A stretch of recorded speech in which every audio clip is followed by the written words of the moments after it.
Welcome po sa programang ito. Kaugnay po ng paggunita namin sa anibersaryo po ng Iglesia ni Cristo ay mayroon po kaming inihandang pagtalakay. Samahan po ninyo kami sa isang makabuluhang pagtalakay. Mga kaibigan, napakahalaga po ng tatalakayin po natin sapagkat ito po ay nauukol sa kaligtasan. At kapag ka po napag-uusapan ng kaligtasan, may kani-kanyang pinaniniwalaan ng tao na paraan upang sila po ay maligtas. At yun po ay bunga na rin ng mga itinuturo ng iba't ibang mga mangangaral ng iba't ibang relihiyon o pangkating pananampalataya. At may mga nagsasabi po na alinman daw relihiyon ng kinabibilangan at kahit ano ang ginagawa. At ang sabi pa ng iba, kahit na walang ginagawa, basta naniniwala sila sa Panginoon Diyos at sa ating Panginoong Hesukristo, ay mapalad na rin daw sa araw po ng kaligtasan. Meron namang naniniwala na sapat ng sumampalataya ang tao upang maligtas. Yan po ang tinatawag po sa English na faith alone. Tungkol dyan po, mga kaibigan, ang ipaglilingkod po namin sa inyo.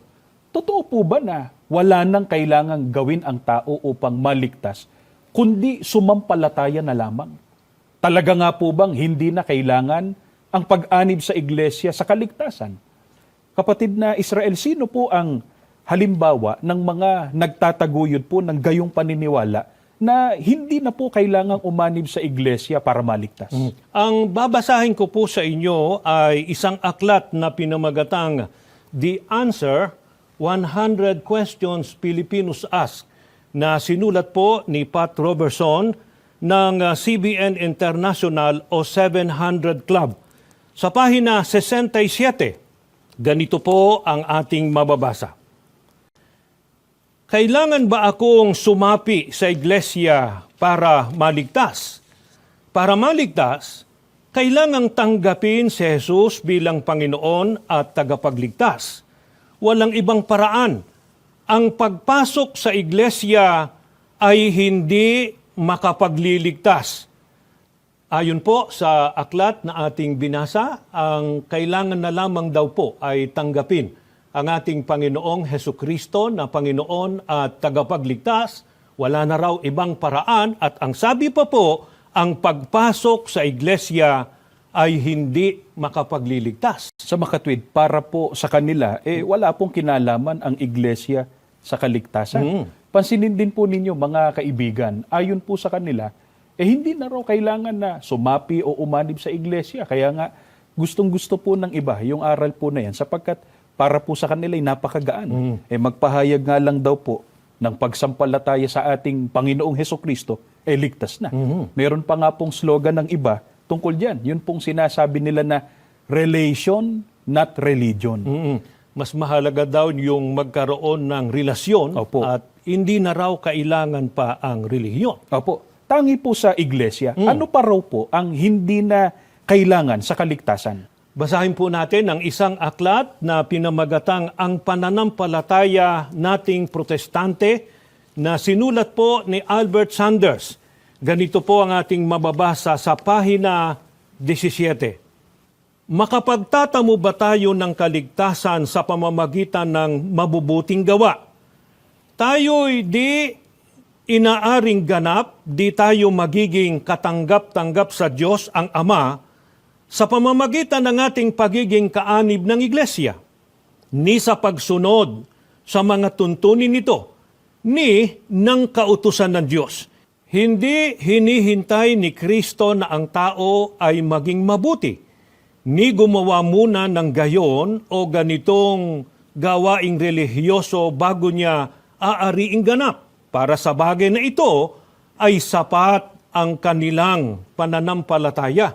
Ayon po dito sa binasa nating aklat, naninindigan din sila na hindi na raw kailangan maging ang mabubuting gawa, sapat na raw ang pananampalataya para ang tao ay maligtas. Ano po ang idinadahilan nila kapatid na Israel? Kaya hindi na raw po kailangan maging ang mga mabubuting gawa. Ang sinasabi ng kanilang aklat, ang sabi, hindi hinihintay ni Kristo na ang tao ay maging mabuti, ni gumawa muna ng gayon o ganitong gawaing relihiyoso bago niya aariing ganap. para sa bagay na ito ay sapat ang kanilang pananampalataya. Talagang pinaninindiganan nila na ang kailangan lang ay pananampalataya. Apo. Mga kaibigan, ang Iglesia ni Cristo po, gaya po ng madalas ninyong marinig sa iba't iba naming programang pangrelihiyon, ay nagbabatay po ng paniniwala at pagtuturo sa mga aral ng Diyos na nakasulat po sa Biblia. Kung ano po ang aral na naaayon sa Biblia, yun po ang aming pinaniniwalaan at sinasampalatayanan. At kami po ay hindi kalaban ng tunay na pananampalataya. Subalit, hindi rin po kami sumasang-ayon sa turo na sapat na ang pananampalataya upang maligtas. Sapagkat ang gayon pong paniniwala ay hindi po sinasang-ayunan ng Biblia. Opo, at ang pagtataglay po ng pananampalataya ay totoo pong napakahalaga. Ano po ang katunayan nito, kapatid na Israel? Ganito po ang ating mababasa. Dito po sa Efeso, sa 2 at 8, pakinggan ninyo ang pahayag sa atin. Sapagkat dahil sa kagandahang loob ng Diyos, kayo ay naligtas sa pamamagitan ng pananampalataya at ang kaligtasang ito'y kaloob ng Diyos at hindi sa pamamagitan ng inyong sarili. Ano po ang kailangang mataglay ng tao para maligtas? Ayon po sa ating binasa, ang tao po ay dapat magkaroon muna ng pananampalataya upang magkamit po ng kaligtasan. Kaya napakahalaga po na ang tao po ay magtaglay po ng tunay na pananampalataya. Kapatid ni Israel, bakit po ang makaaasa sa kaligtasan ay yung pong may taglay na pananampalataya? Bago po namin ipaglingkod sa inyo ang kasagutan, ay panoorin po muna ninyo ito. Isa po ako sa naging elders ng Born Again. Napunta po ako sa Young Adult Ministry. Naging Bible teacher po ako. Hanggang naging community pastor evangelist po. Kaligtasan na ipinaalam sa amin na maniwala ka at ikaw ay maliligtas, hindi lang ikaw, kundi pati ang iyong sambahayan. Faith alone ang kailangan po natin. You don't have to work, you don't have to serve. Naging panuntunan po kasi yun ng born again and Protestant. Faith alone can save you. Yung pong verse sa Bible na just believe on the Lord Jesus Christ, you and your household will be saved. So hindi na kailangan ng pamilya ko na magdadalo sa lahat ng congregational activities o worship service. Ako lang, isa lang kailangan, yung head of the family, and everybody will be saved. Ang pagkakakilala ko sa Iglesia ni Cristo, isa din po ito sa mga kulto tinatag ng tao. Numero uno po akong hindi sumasampalataya na ang Iglesia ni Cristo ay galing sa Diyos. Sabihin na nga po, nako, pag ako inimbitahan mo, matatanggal yung ulo ko sa pag-iling. Lahat na ng dahilan gagawin ko. Hindi niyo ako mapapadalo. Sa amin po barkadahan, hindi pinag-uusapan ang relihiyon. Kasi mag-aaway-away po kami. Iba-iba po kasi kami relihiyon. Pero dumating po yung time na nagpunta ko sa kanila, galing lamang sila sa motorcade. May kasama silang isang manggagawa. Doon na po yung nagsimula. Na doon na po ang unang debate ko ng harapan sa isang Iglesia ni Cristo. Lalo't nalaman ko po na siya ay isang estudyante pa lamang. Malakas ang loob ko dahil unang-una tagapagturo po ako sa iba-ibang relihiyon. Sabi ko, sige, ilalampaso ko lahat yung sasabihin mo. Ang nagustuhan ko po doon, sinasagot niya yung mga tanong ko, yung pinag-uusapan namin, pulos ang gagaling lamang sa Bible. Yun lang ang binabasa niya. Sa kauna-unahang pagkakataon po, napadalo ako, napatungtong ako sa kapilya ng iglesia. Ito nga pong lokal ng Batangas City sa pamamahayag. Dumalo po ako ng pamamahayag. para hanapan ang mali sa itinuturo na Iglesia ni Cristo. Yun po talagang objective ko noon. During the pamamahayag time, ang ministro po noon na nagturo is tinitingnan ko yung ano nila dahil syempre po nanggaling na ako sa ibang relihiyon. Halos may mga alam ako sa mga verse ng Bible. At yung mga sinasabi niya, tama naman kako nasa Biblia ito. Nabuo na po sa akin yung curiosity na talagang nagsuri po ako noon. Isipin niyo po, ang tagal ko nang nag-aral ng Bible. Simula pa po sa pagiging Romano Katoliko, Katesista, hanggang naging born again, naging Bible teacher, naging community pastor. Iba po yung nanggagaling dun sa textbook nila. Iba po yung nanggagaling dun sa Bible. Pero andun po yung eagerness ko na ano ba talaga itong iglesia? Hindi nga po masama ang pananampalataya. At sabi nga po sa aral na natutunan namin noon is yung pananampalataya mo lamang makapagliligtas sa'yo. Yung po pala, kulang na kulang pa. Hindi lamang po pala pananampalataya. Kailangan po may gawa. Ano po yung mga gawa na yon? Yung po yung paglilingkod sa ating Panginoong Diyos. Kung gusto ng taong maligtas, pumasok ka sa kawan, ang kawan ng Iglesia ni Cristo. Kaya yun po ang isa sa mga talagang natutunan ko po sa Iglesia na hindi po talaga sa faith lamang maliligtas tayo. Kailangan po may gawa. Ako po ay nabautismuhan October 31, 2019. Pasalamat ko po sa Diyos ay nakakasigurado po kami sa aming kaligtasan. Magpapatuloy po ako sa pagsamba at paglilingkod sa ating Panginoong Diyos. Ako at ang aking sambahayan. Welcome po muli sa palatuntunang ito, Reconnect an Evangelical Mission. Kapatid na Israel, ang iniwan po nating katanungan kanina ay bakit po ang makaaasa sa kaligtasan ay ang may tunay na pananampalataya? Pakinggan po natin ang sagot ng banal na kasulatan dito po sa Hebreo sa 11 at 6. Ganito ang ating mababasa. Pakinggan po ninyo. Ngayon, hindi maaaring magbigay lugod sa Diyos kung walang pananampalataya. Sapagat ang lumalapit sa Diyos ay kailangang sumampalataya na may Diyos at siya ang nagpapala sa mga naghahanap sa Kanya.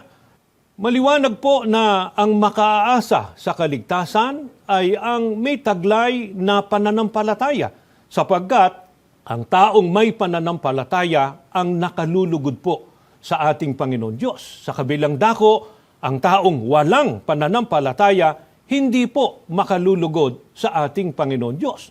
Paano nga namang papayagan ng Panginoon Diyos na maligtas ang isang taong hindi naman nakapagbibigay ng kaluguran sa Kanya? Subalit, sapat na po kaya, kapatid na Israel, na magtaglay ang tao ng pananampalataya upang magtamo ng kaligtasan, gaya nga po ng paniniwala ng mga protestante? Talaga nga po bang faith alone is enough or sufficient? At wala na po bang ibang gagawin para maligtas? Biblia ang ating basahin na sagot sa katanungang yan. Dito sa Santiago, sa 2 at 24, ganito po ang paliwanag sa atin. Nakikita ninyo na sa bisa ng mga gawa, naliligtas ang mga tao at hindi sa pananampalataya lamang. Sana napansin ninyo mga kaibigan, ito po ang itinuro ng banal na kasulatan na hindi po sapat upang maligtas ang tao na sumampalataya lamang. At ayon pa rin po sa Biblia, ano po ang dapat na ilakip po sa pananampalataya upang maligtas? Maliwanag ang pahayag sa atin ng talata. Ang sabi, nakikita ninyo na sa bisa ng mga gawa, naliligtas ang mga tao. Kaya, ang pananampalataya, kailangan may kalakip na gawa para ikapagtamo ng tao ng kaligtasan. Opo. Mga kaibigan, ito po ang dapat nating tanggapin at paniwalaan sapagkat ito po ang naaayon sa Biblia na dahil po sa bisa ng mga gawa, maliligtas ang tao at hindi po sa pananampalataya lamang. Kapatid na Israel, ano po ang sinasabi ng Biblia doon sa taong meron daw pong pananampalataya, ngunit wala naman pong kalakip na gawa? Pakinggan natin ang sagot po ng banal na kasulatan dito po sa Santiago sa 2:18, 20 at 22. Ngunit may nagsasabi, may pananampalataya ka at may gawa ako. Sagot ko naman, ipakita mo sa akin ang iyong pananampalatayang walang kalakip na gawa at ipakikita ko naman sa iyo sa pamamagitan ng aking mga gawa ang aking pananampalataya. Ibig mo pa bang patunayan ko sa iyo, hangal, na walang kabuluhan ang pananampalatayang walang kalakip na gawa? Diyay makikita mong magkalakip ang kanyang pananampalataya at mga gawa at naging ganap ang kanyang pananampalataya dahil sa kanyang mga gawa. Mga kaibigan, maliwanag po na itinuturo ng Biblia na ang pananampalataya na walang kalakip na gawa o yung tinatawag na faith alone ay wala pong kabuluhan. Bakit po natitiyak nating walang kabuluhan? Sapagkat hindi po ito ikapagtatamo ng kaligtasan. Kung ang pananampalataya po na walang kalakip na gawa, wala pong kabuluhan at hindi po ikaliligtas, sa kabilang dako po, ano po naman ang pagpapakilala ng Biblia sa pananampalataya po na may kalakip na gawa? Ang pananampalataya na may kalakip na gawa, sabi sa atin, yun ang sakdal o ganap na pananampalataya. At yun ang pananampalatayang dapat nating taglayin sapagkat ang gayon ang ikapagtatamo ng kaligtasan. Sa makatwid, mga kaibigan, hindi po makaiiwas ang taong naghahangad na maligtas na siguruhin niya na ang taglay po niyang pananampalataya ay tunay o ganap dahil may kalakip na gawa. Kapatid na Israel, ayon po sa pagtuturo ng Biblia, ano po ang dapat gawin ng tunay na sumasampalataya upang maging dapat at maligtas? Sa pahayag ng ating Panginoong Hesukristo, ganito po ang ating mababasa sa Juan sa 8 at 31. Pakinggan po ninyo ang pahayag sa atin. Sinabi naman ni Jesus sa mga nagsisisampalataya sa Kanya, kung susundin ninyo ang aking aral, tunay ngang kayo'y mga alagad ko. Maliwanag po, mga kaibigan, na ang may tunay na pananampalataya ay ang sinusunod po ang ipinag-uutos o ang iniaaral po ng ating Panginoong Hesukristo. Opo, kaya ayon na rin po sa talatang binasa po, ano po ang pagpapakilala ng Panginoong Hesukristo doon po sa mga nagsisisunod sa kanyang mga utos? Maliwanag po, ang sabi ng ating Panginoon, kung susundin ninyo ang aking aral, tunay ngang kayo'y mga alagad ko.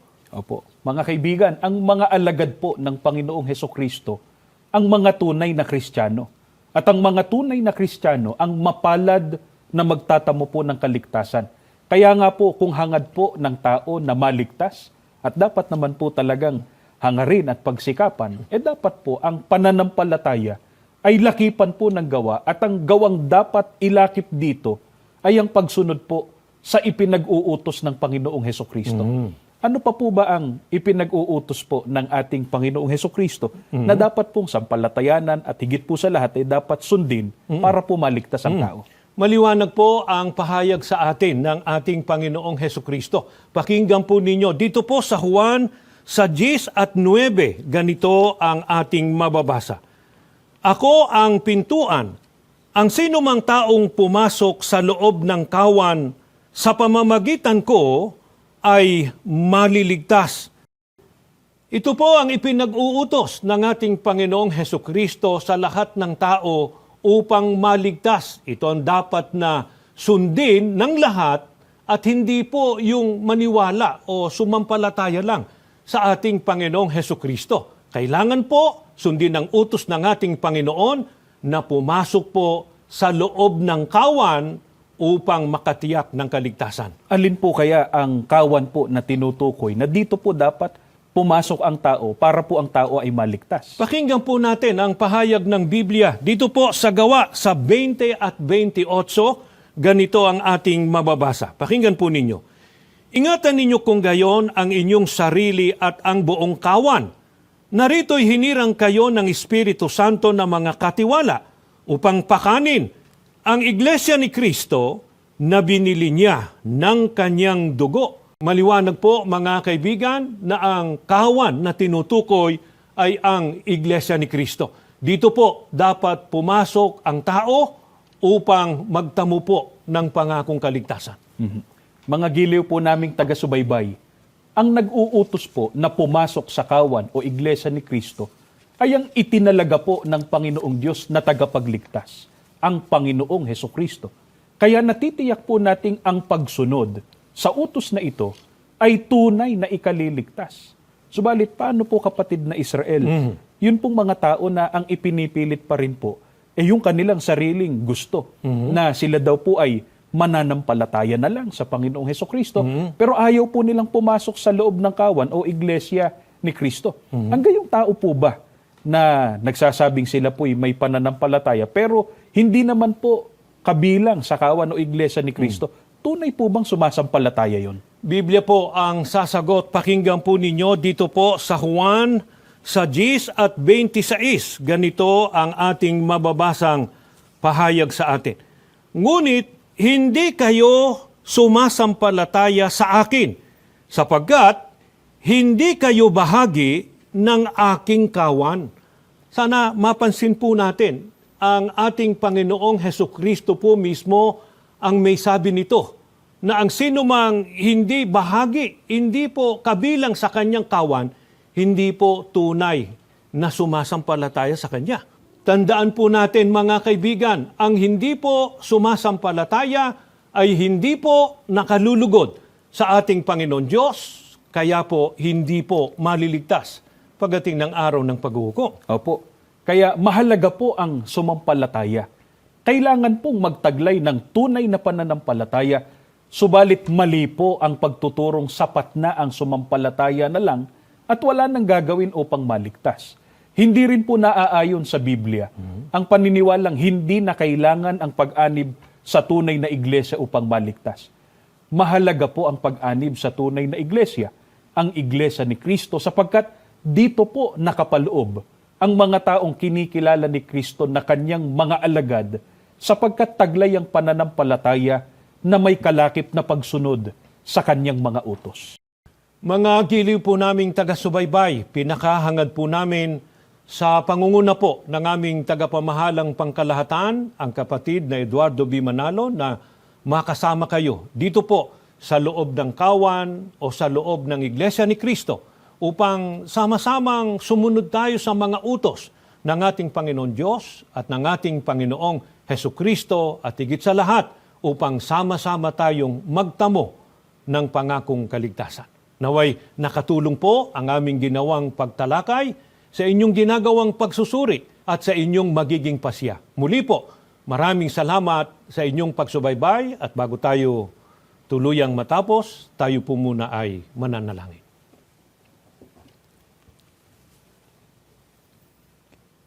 Panginoon po naming Diyos, Opo. salamat po sa iyo ng napakarami. Amen. Muli pong nahayag ang iyong pag-ibig. Ginamit mo pong kasangkapan ng palatuntunan ito ng iyong iglesia Amen. upang maihayag po sa aming mga kaibigan ang iyong mga kalooban Amen. na kailangan pong sampalatayanan at sundin upang maging karapat dapat po sa kaligtasan. Amen. Pakipagpalain mo po ang lahat ng naabot ng palatuntunan ito. Nawa magawa pong sundin ang iyong mga aral Amen. upang magkasama-sama kami sa loob ng tunay na iglesia at magkakasama-sama pong tumanggap ng pangakong kaligtasan. Amen. Pagpalain po ang buong iglesia, lalong-lalo na pong aming tagapamahalang pangkalahatan. Buong galang po naming hinihiling ang lahat sa pangalan po ni Jesus na amin pong tagapagligtas. Amen. Amen.